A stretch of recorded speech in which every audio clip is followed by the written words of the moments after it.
अरे आज लखराव पोखरा का मेला है पगली। मेला जात हुआ तो पहले ना बतावे के। तोके कुल बताए के करी। सुना एक ठे चीज चाहत रहला।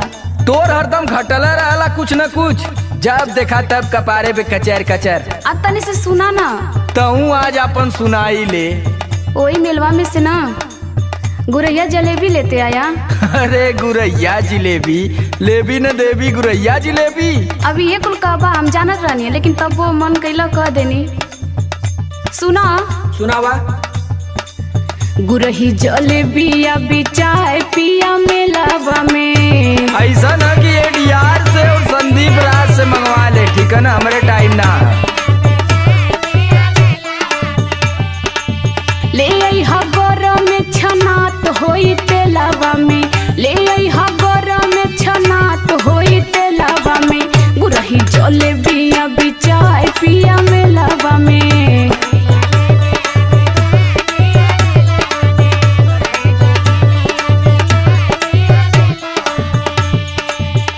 जब देखा तब तोरे लारे चुअला, पेट ही नहीं कारे।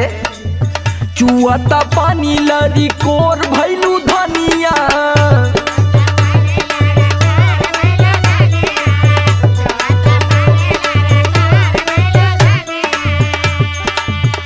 और नन होए के चाटत चटोर भैलू धनिया, चटोर भैलू धनिया।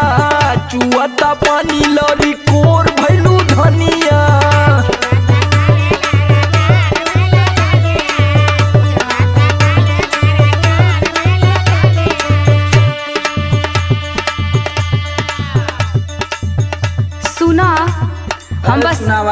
हम बस अपने खातिर थोड़ो मांगतानी कि इतना बहुत तेज फुदकत बड़ा। तब क्या करे खातिर मांगत हूँ? हम सबके खातिर न कहतारी, कुछ न कुछ सबके बदे न कहतारी, बस हमरे सुनाता। सबका ठिका ले ले तू। अरे काहे न, परिवार चलावे के बाद तो ठिका ले के पड़ी न। सुना सुनावा। अम्मा जी के लिहा पकौड़ी, बाबू जी के केला।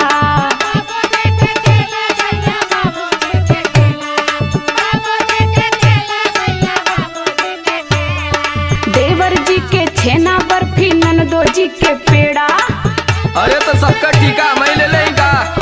जाके हैप्पी से और विक्की यादव से पूछा। जब बचौले रही हा भीड़िया के रेलावा में। भीड़िया के रेलावा में गुरही जलेबिया भी चाय पिया मेलावा में।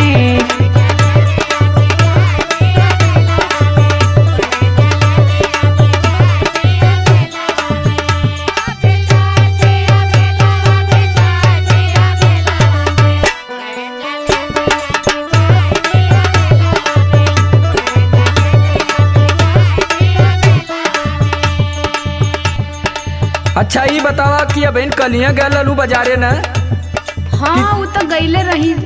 किसिम किसिम का कुल खाए के इलू है, तबले आज तोरे फिर लगल बढ़िया है भूख। अलिया न देता कि लगला बने। जब हम बने लगल तो वहाँ छने लगी न। हंसी हंस के गोलगप्पा खैलू काले साथ बाजारे। अब इन रात भर आई माई चिल्लैली है कि पेट दुखाता पेट दुखाता। फिर होल भी अनवा जिलेबी चाहे लगल तो के। बेना रात डोलावत बीतल हा गरमी के मारे।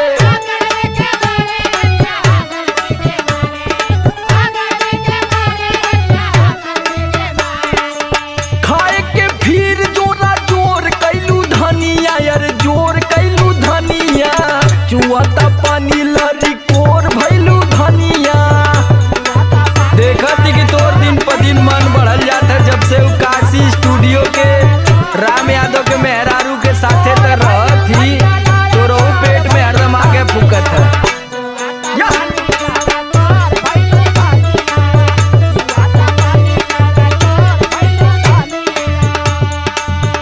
सुना सुनावा जल्दी हो जाए। लोग भैया मनोज भैया सब लोग निकल जाए हैं तो हमके बड़ा दिक्कत हुई। वही लोग के बारे में तो बतावा जाता नहीं, तबले टोक देला। उधर न तुनी भैया भी लेके बाइक अपन निकल गए हुए। हाँ ते लोग को बात मत मनिया। तका तोर मानी। सुना हमार बात एकदम ध्यान में रखे के जइहा। बोल बोल बोल बोल झटका झटका में बोल। चरखी झलुआ पे मत चढ़िया कितनो केहू कही। अब तो ही हमके सिखैबी तू बैली आली जौन की चुप रहो नहीं तो फोड़ दे तोर मुहवा। सुनर सुनर लड़की अइहे नियत रखिया सही। तो का हम केहू के लाइन मारत ही। समर आलोक ना भुलाई जइहा खेलावा भुलाई जइहा खेलावा में गुरही जले बिया बिचाए पिया मेलावा में। बात याद रखले रही हो। सब याद है सब याद है।